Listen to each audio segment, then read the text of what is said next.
Have you ever felt invisible? Have you ever felt like no one heard you?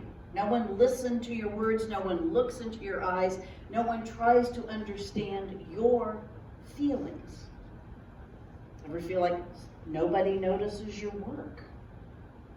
Have you felt invisible because of the color of your skin, or the wheelchair that you sit in, or the lunches that you serve, or the cardboard box that you call home? Ever feel like you don't matter even in your own family? Now, I suspect that every single one of us sitting here today has had at least one moment in our lives in which we wanted to scream out, I am standing right here. Do you see me? Do you not care about me? A writer named Violet, who was raised by a narcissistic mother, clearly and brilliantly describes what it's like to feel invisible. Let's listen to Violet. I wasn't just invisible physically, I felt invisible on a deeper, more fundamental level. Unheard, unseen, as if nothing I thought, felt, or said was taken into account by others. I was emotionally isolated, disconnected from everyone else. My thoughts and desires were seldom elicited, and even on the rare occasion that they were, I do not recall them ever being taken into account. If decisions were made that were in sync with my wishes, they were coincidental, not by design. People talked over the top of me, behaved as if I was not even in the room, would not allow me to finish articulating a thought without either interrupting me or changing the subject mid-sentence. It was as if I was the only one who knew I was there, or felt or thought anything at all. So today, when we hear the phrase invisible people, our society has sort of made that the generic phrase for those individuals who do not have a house. Multiple social experiments have taught us that those who are out on the streets or living in their cars are often unseen as we walk by them. Now, several years ago, Richard Gere was involved in the filming of a documentary-style movie about people who do not have homes, titled Time Out of Mind. Now, in the movie, Gere posed as a man living on the streets in New York City. And here is how he described that experience. When I was undercover in New York City as a man without a house, nobody recognized me. People would just pass by me and look at me in disgrace. Only one lady was kind enough to give me some food. It was an experience I'll never forget. After I was done with the filming each day, I walked around and I gave money and food to each person I saw living on the street. Be the change you wish to see in the world. Now, unfortunately, in addition to those individuals without houses, there are many other groups of people who struggle with feeling unseen, unnoticed, and who live daily without the respect and the dignity that we all deserve. One group of highly invisible people contains those individuals who are in laborer positions, painters and mechanics and carpenters and plumbers and electricians and custodians and cooks and cleaning crews. Far too often, we see professionals either talking down to them or sadly not even noticing them.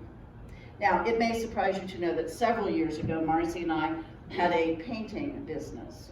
And for a season, Beth Freed was one of our painters.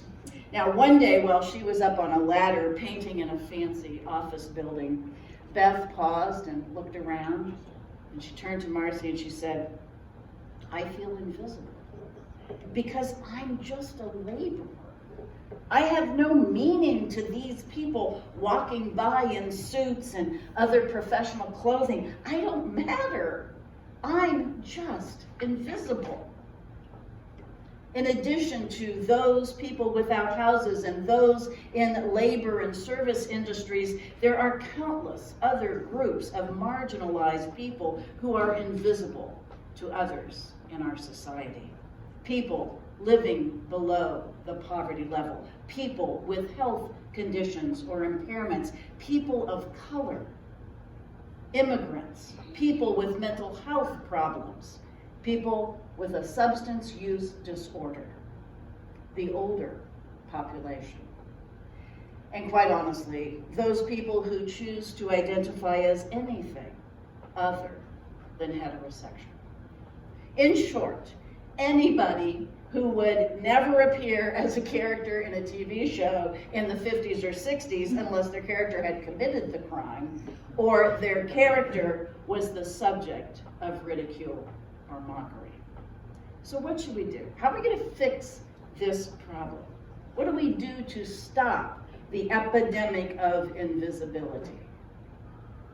Well, I think we name the problem first, and then we begin to address it on a personal, local level.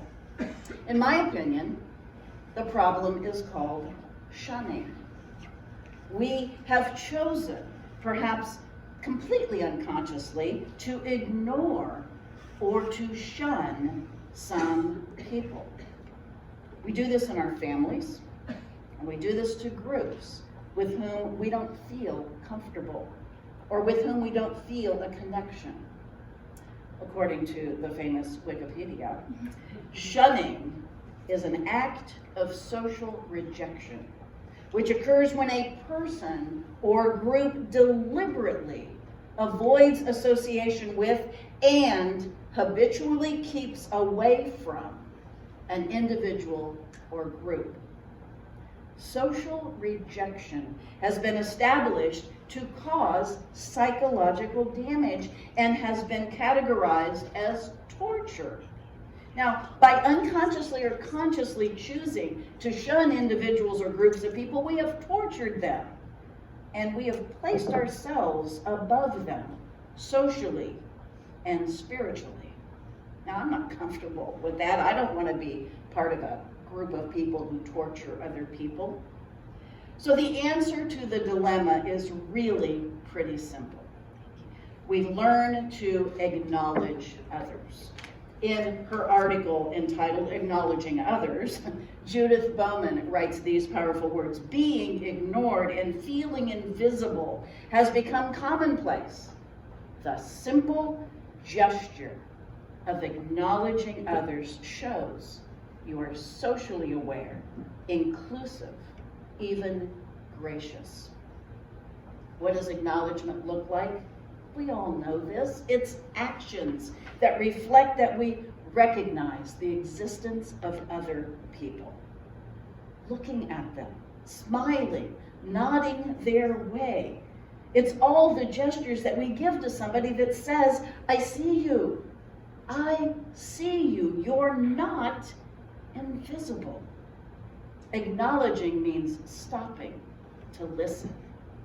Acknowledging requires that we place somebody else's needs over ours for just a moment.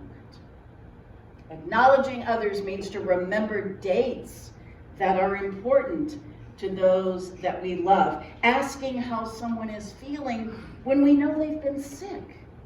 Acknowledging means to understand and check in on people. As we read in Philippians chapter 2, verse 4, do not be interested only in your own life, but be interested in the lives of others.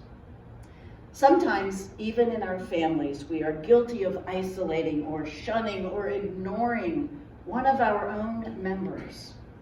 Even in our intimate relationships, we sometimes slip into bad habits that slight those that we love and leaves them feeling unseen, unimportant, and very lonely. In 1952, Ralph Ellison wrote a book called Invisible Man, describing how he felt invisible as a black man.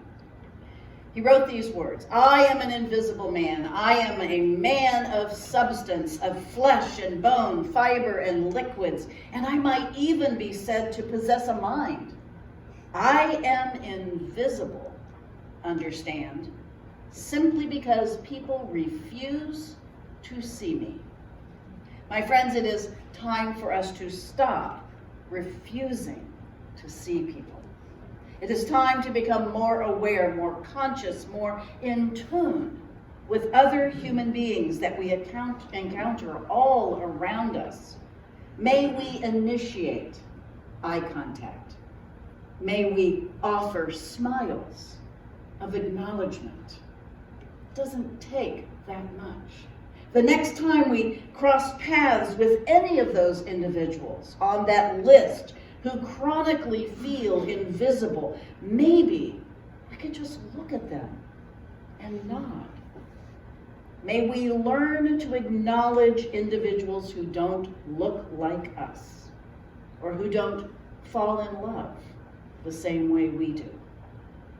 May we thank the caregivers, the custodians, those who labor and serve humanity, instead of walking past people who live on the street.